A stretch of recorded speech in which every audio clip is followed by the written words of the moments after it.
The Star Commuter shuttle was an often overlooked but crucial component of the Outer Rim economy.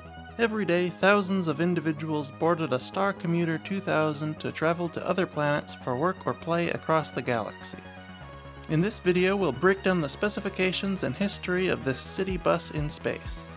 I'm Radio Free Coruscant, and this is the Star Commuter 2000.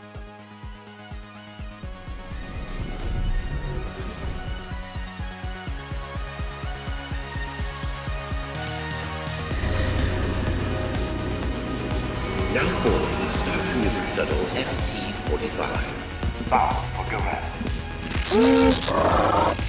How rude. This way, Mr. Walker. Specifications. The Star Commuter 2000 was 15 meters long by roughly 6.5 meters wide for just the hull, or 10 meters wide including its little wings, which were used for atmospheric flight stability and heat and static dissipation. It was just under 3 meters tall. It had two sublight engines at the rear of the ship that had a white, blue, or yellow glow depending on the fuel used.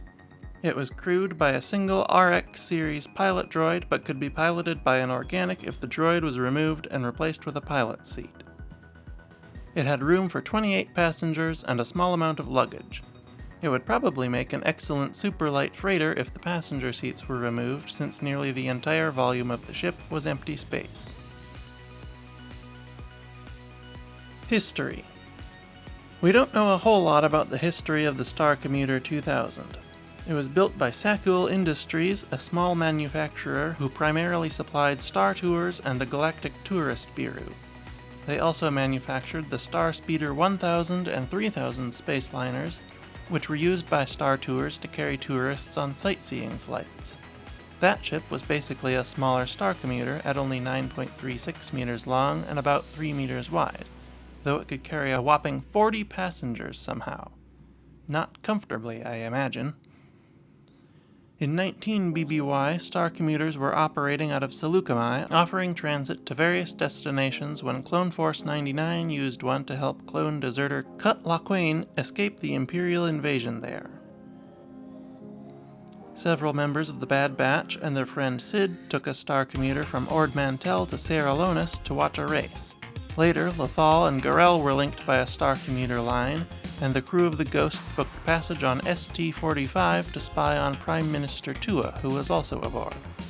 The Spectres also commandeered one of these shuttles later to extract Minister Tua after she decided to defect from the Empire.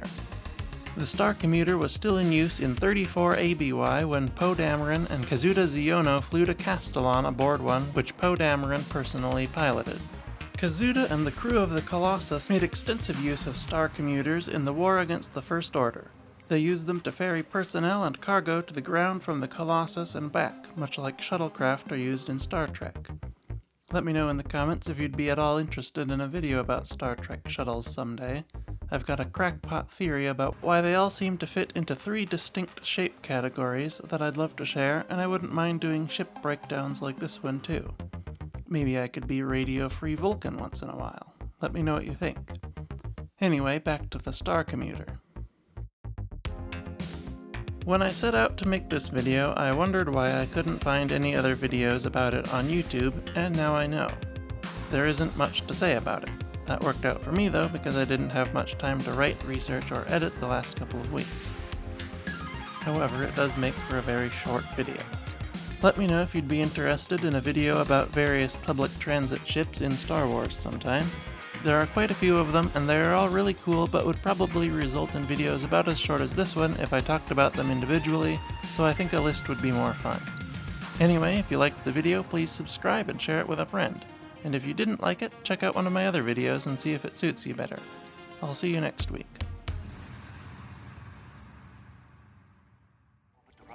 Sentience, please prepare for takeoff.